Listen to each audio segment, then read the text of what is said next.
কিন্তু এদেরকেও জনগণের প্রতিনিধি হতে দিবে না আন্তর্জাতিক চক্রান্ত। এই সব চক্রান্তকারীদেরকে জুতার বাড়ি দিয়া সাইজ করার জন্য আসতেছে ইমাম মাহদী আলাইহিস সালাম। ইমাম মাহদী আসবেন, পৃথিবীতে একটা মানুষ থাকবে না আল্লাহর বিরুদ্ধে, একজনও থাকবে না। এটি জুতার বাড়ি খাইয়া জাগাত কইবে তওবা করে ফেলছে, সব সোজা, কেউ মরে যাইব আর কেউ তওবা করবে।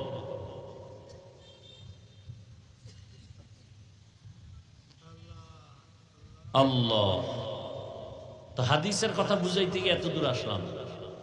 যে বলে আমি ইসলামের রাজনীতি করি না তাকে গালি দেওয়া যাবে না, কেন? তার অন্তরে আগ্রহ আছে, করবে, সমর্থন করে। যেই বলে ইসলামের রাজনীতি নাই তাকে ছাড় দেওয়া যাবে না, কারণ তার ঈমান নেই। নামাজ পড়ে না আর একজন নামাজ পছন্দ করে না, দুইজন কি সমান? খুব বুঝবেন।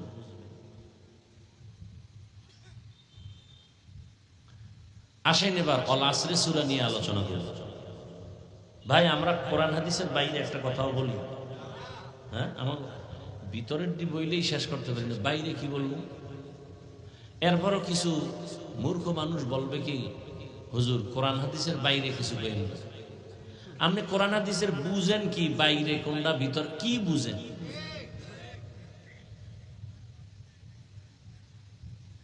12 মাস 12 বছর ডাউলের পানি আটার রুটি খাইয়া কোরআন হাদিস 24 ঘন্টা কোরআন হাদিস পড়তে পড়তে পড়তে পড়তে পড়তে পড়তে স্কুল কলেজে তো এই পরিমাণ কষ্ট করে পড়ে না। আমরা ফকির, যেই কষ্ট করি 3 বেলা খানা। এখন তো ঢাকা শহরে বড় বড় মাদ্রাসায় 2 বেলা খানা, মাফা ভাত, এরপরে যে দাম। আমরা পড়ছি তো আরো কষ্ট করে, গ্যাস নাই, লাকড়ির চুলা, 2 বেলা খানা দিত, সকাল 10টায় আর আসরের পর। তাও একটা বাড়ি মাপা।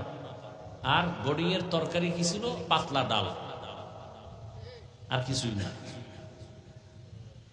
তো ওই বাড়ির থেকে আসলে গোলালু আছে না, হয়তো আধা কেজি 1 কেজি বাবায় দিত, ওইটার কাইটা 4 ভাগ করে করে ফাঁকে ফাঁকে ভাতের মধ্যে দিতাম, সিদ্ধ হইতো, ওটা দিয়ে ভর্তা বানাইয়া 4 বেলা খাইতাম। ওই যে 2 বেলা দিত ওইটার 4 বেলা খাইছে। আর এখন তো খাওনের মাদ্রাসা সব জায়গায়, খাওনের 10 বেলা খাইয়া ওটারে ফার্ম বানাইতেছে, পুরো ফার্ম। মানে চতুর্মুখে, নাকে মুখে খালি হান্দাও, কলা, দুধ, টোস্ট, ডিম খাওয়াইতে খাওয়াইতে এখন আর কোরআন হাদিস মুখস্থ হয় না, ওটা ঢোকার তো ছিদ্রই নেই, সব বন্ধ খাওন দিয়া।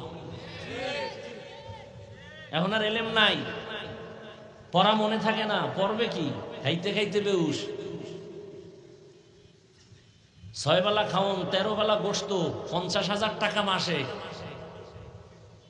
কম্পিটিশন চলতেছে। আসেন, আপনার ঘরে ওইরকম খাওন নাই, আমরা খাওয়াই এটারে পুরা তিমি মাছ বানায় ফেলবো।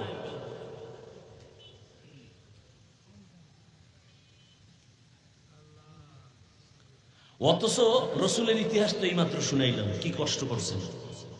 সাহাবায়ে কেরামের ইতিহাস কত কষ্টের, আমাদের মুরব্বী বড় বড় আউলিয়া কেরামদের ইতিহাস কত কষ্টের। আমরা তো এই একটা মাহফিল মাদ্রাসায় করতে গেলে আমরা ছাত্ররাই প্যান্ডেল করছি, গ্রামে হাইটে হাইটে বাস উঠাইছি উজানি মাদ্রাসার খবরও এখনো। আমি তো জীবন অর্ধেক বেশি কাটাইছি, অর্ধেক বরগুনা পিসাবের মাদ্রাসায়, বরগুনা জেলা, বাকি জীবন কাটাইছি উজানি।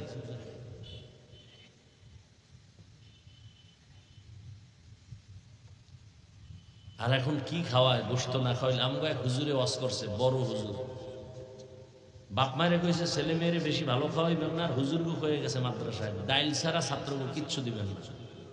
এলেম শিখতে হইলে যত কষ্ট করবে বরকত পাবে। দেখি তো যারা জনমের মতো খায়, ওর তো কোনো কামই নেই, খাইয়া লইয়া 3 বেলা নাদুস নুদুস চেহারা নিয়া ভালো আলেম হইছে, একটা প্রমাণও জমিনে নেই, কোনো প্রমাণ নেই। জেনারেল লাইনে খোঁজেন, ভালো যারা সম্মানের চেয়ার পাইছে খোঁজ নেন, জীবনটা কষ্টে গেছে, লেখাপড়ার জীবন কষ্টের, অনেক কষ্ট করে এখন সে সর্বোচ্চ সম্মানের চেয়ার পাইছে, জেনারেল লাইনের খবর নেই।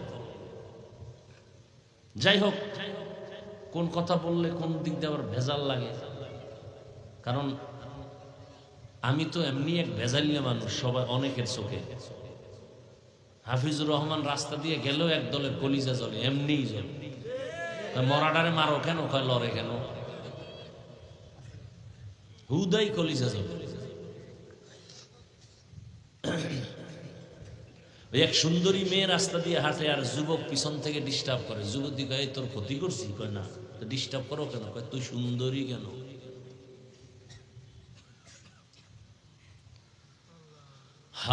তাবলীগের বিরোধিতা করে না অনেকে, চরমনাইর করে না, কওমি মাদ্রাসার করে না। সমস্যা কি? তাবলীগের কারণে এই দেশে কয়টা মানুষ গাঞ্জাখোর হয়েছে বলেন? একজনের দাঁড়ায় যে হ্যাঁ আমাকে ২৫০০-এ ২ জন পাওয়া গেছে, আগে ভালো ছিল, তাবলীগে যাইয়েই গাঞ্জাখোর শুরু হয়ে গেছে। চরমনাইর কারণে কয়জন মানুষ বেনামাজি হয়েছে বলেন? কওমি মাদ্রাসায় পড়ার কারণে কয়টা ছাত্র মদের বোতল লইয়া দৌড়ায়। বিরোধিতা কেন? জবাব পাইছেন এই 2 মিনিট আগে যেটা দিলাম। সুন্দরী মেয়ে বলে যুবক আমাকে ডিস্টার্ব করো কেন, তোর ক্ষতি করছি, কয় না। তো ডিস্টার্ব কেন করো, কয় তুই এত সুন্দরী কেন। তাবলীগওয়ালার বিরোধিতা করো কেন, কয় তাবলীগওয়ালাদের সোহবতে এত মানুষ যাইয়া ভালো হয় কেন। চরমনাইয়ের বিরোধিতা কেন, কয় বড় বড় বড় বড় টাকাওয়ালা গাঞ্জাখোর ডাকাত গিয়া ভাগরিওয়ালা হয় কেন।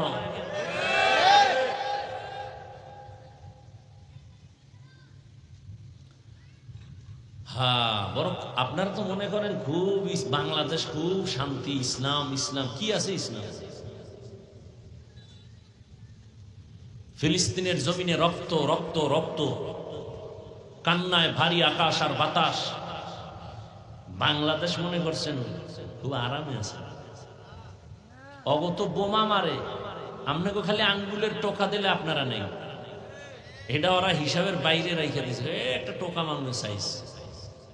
আপনি মনে করেন বাংলাদেশ ওই মাদ্রাসা হুজুর মুজুর, আপনারা হুজুর মানেন না, বেঈমানেরা মানবে কেন? ইমামের পিছনে নামাজ পড়ে বাইরে গিয়া চায়ের দোকানে ইমামের গালি, সারাদিন ইমামের বিরোধিতা, তো বেঈমানেরা মানবে কেন? আর কয়টা মাদ্রাসা আছে বাংলাদেশ? এর থেকে শতগুণ মাদ্রাসা ছিল ভারতে, সব ঘুরাইয়া দিছে ব্রিটিশ বেঈমানের বাচ্চাগুলো। হাজার হাজার আলেমকে ফাঁসি দিয়ে এরকম গাছে গাছে লাট ঝুলাই রাখছে। ইতিহাস কি মুছে ফেলা যায় না? কই সে ভারতে তো ইসলাম শেষ, ধ্বংস করে দিছে সব। স্পেন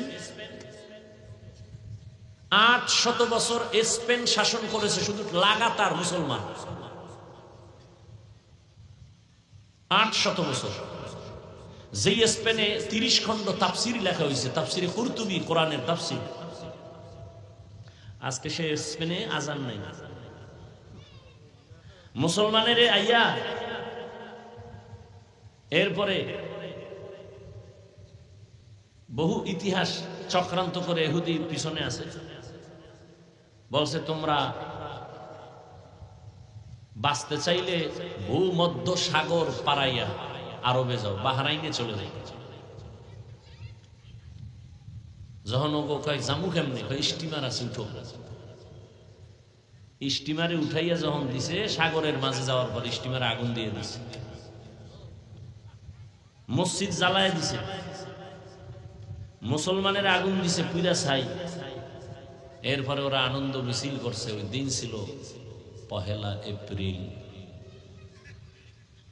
১লা এপ্রিল সারা দুনিয়ার বেঈমানদের আনন্দের দিন, মুসলমানের কান্নার দিন। কিন্তু নির্লজ্জ মুসলমান না বুঝেই এপ্রিল ফুল পালনে লাফায়।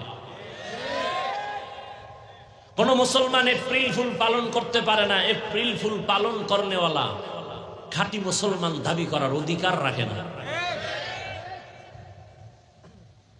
এপ্রিল ফুল পালন করে বেঈমান। আনন্দের দিন, মুসলমানের কান্নার দিন। ইতিহাস ভুলে গেছে মুসলমান। কে বলবে এই কথা? দেখেন, আমি বলছি সত্য কথাটা। বিরোধিতা কোনো হিন্দু করবে না, ইহুদি করবে না, মুসলমানেরাই বিরোধিতা করবে। এই বয়ান কোন খতিব সাহেব জুমায় করলে 1 সপ্তাহের মধ্যে দেখবেন যে খতিব নাই। গুম, গুম মানে বাড়ি ঘুমায়। গুম কেন? কারণ শিয়ালে ধরছে। শিয়ালের হাতে মুরগি দিছে 3 দিনের আমানত। শিয়াল কয় 3 দিন 3 সেকেন্ড না, পেটে গিয়ে এটা কিমা হয়ে গেছে, আর ফেরত দেওয়া যাবে না। সারা বাংলাদেশে বলি শিয়ালের হাতে মুরগি দিলে যা হয়, মাদ্রাসা মসজিদ আর ধর্মের চাবি সুদখোর ঘুষখোর বেনামাজির হাতে দিলে তাই হবে। দিছে কারা? জিবরাইল। কারা দিছে? দেখছেন নি? ভোটের আগের রাত্রে পায়খানা খাইছে টাকার নামে। আমরা কইতে লজ্জা পাই, সেদিন টাকা খাইতে লজ্জা লাগে নাই? নিমক হারাম, কুত্তার মতো জিহ্বা বের হয়ে গেছে হারাম খাওয়ার জন্য। ভোটের আগে যারা টাকা খাইছে এরা বাথরুমে গিয়ে 10 গ্রাম পায়খানা খাইয়া হালাল সাবান দিয়ে খুলি কর, গন্ধ শেষ। আর যারা টাকা খাইছো জাহান্নামের আগুন ছাড়াই গন্ধ যাবে না। চেয়ারম্যানের গালি দাও কেন? চেয়ারম্যান বড় ভালো মানুষ, চেয়ারম্যান কোনদিন সুদ খাইতো না, জনগণ খাইয়া ভোটের আগে শিখাইছে তুইও আমগোটা খাবি। চেয়ারম্যানের যখন শিখাই দিয়েছি যে আমার বাড়ি ঘর বিক্রি করে জনগণের খাওয়াইছি, এখন আমি চেয়ারে বেশি অবনা আমি খাবো। এই জন্য যেই জাতি বেনামাজি হবে তার নেতাও বেনামাজি হবে, যেই সমাজের মানুষ সুদখোর হবে তার নেতারাও সুদখোর হবে। আল্লাহ হেদায়েত দান করুন। ওয়াল আসরি ইন্নাল ইনসানা লাফি খুসর। আসর মানে আসরের শপথ। আল্লাহ তাআলা শুধু এখানে শপথ করেন না, আর অন্যান্য সূরার শুরুতে শপথ করেছেন ওয়াত-তিন ওয়াজ-যাইতুন ওয়া তুরি সিনিন ওয়া হাযাল বালাদিল আমিন ওয়াস-সামা'i যাতিল বুরুজ ওয়াল ইয়াউমিল মাও'উদ ওয়া শাহিদিন ওয়া মাশহুদ ওয়াদ-দুহা ওয়াল-লাইলি ইযা সাজা ইযা ওয়াকাতিল ওয়াকিয়াহ লাইসা লিওয়াকাতিহা কাযিবাহ لا أقسم بيوم القيامة ولا أقسم بالنفس اللوامة والشمس وضحاها والقمر إذا تلاها والنهار إذا جلاها والليل إذا يغشاها والسماء وما بناها والأرض وما طحاها ونفس وما سواها। আসমানের কসম, জমিনের কসম, সূর্যের কসম, চাঁদের কসম, তিনের কসম, জৈতুনের কসম, আসরের কসম। বলেন আল্লাহর কোরআন একটু আগে আপনারা বলছেন সত্য, আসলেই সত্য। কসম খাইলে সত্য না কসম ছাড়াও সত্য? তাহলে আল্লাহ কসম করলেন কেন? আমরাও মাঝে মাঝে কসম করি না ভাই? কথাটা এমন কয় বিশ্বাস করি না, বলে কসম। হ্যাঁ এখন বুঝছি, মানলাম। তাহলে আমরা কসম করি সন্দেহ দূর করার জন্য। আমার আল্লাহ কসম করছেন কোরআনে সন্দেহ আছে দূর করার জন্য। কোরআনে তো সন্দেহই, যালিকাল কিতাবু লা রাইবা ফীহ, এটা এমন একটা কিতাব যার মধ্যে কোনো ভুল নাই, ভুলের অবকাশ নাই। বড় বড় পণ্ডিতেরা কোরআনের ভুল বের করতে গিয়া নিজেরা তওবা করেছে। ভারতের একটা সন্তানের নাম শিব শক্তি স্বরূপজি, অক্সফোর্ড বিশ্ববিদ্যালয়ের থেকে অনেকগুলো ডিগ্রি নিল। আরবি ভাষার ডিগ্রি, ফার্সি ভাষার ডিগ্রি, হিন্দি ভাষার ডিগ্রি, ইংলিশের ডিগ্রি নিয়ে দুনিয়ার সব ধর্মের কিতাবগুলো রিসার্চ করলো।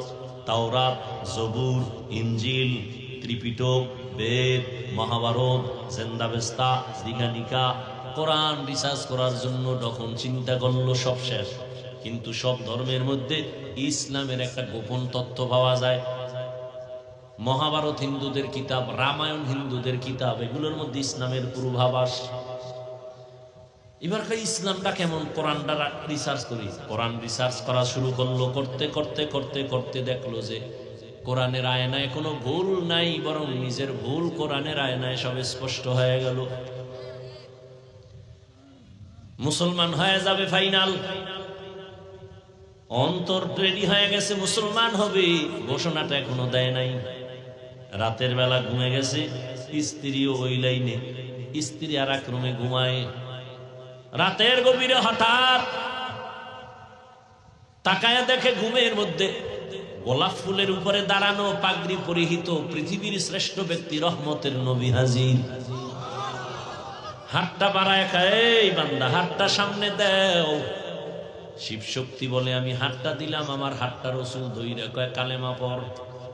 আমি জবানে কালেমা পড়তেছি পড়তেছি, হঠাৎ চোখ খুলে গেছে। চোখটা খুইলেই দেখি আমার জবানে কালেমা এখনো চলতেছে।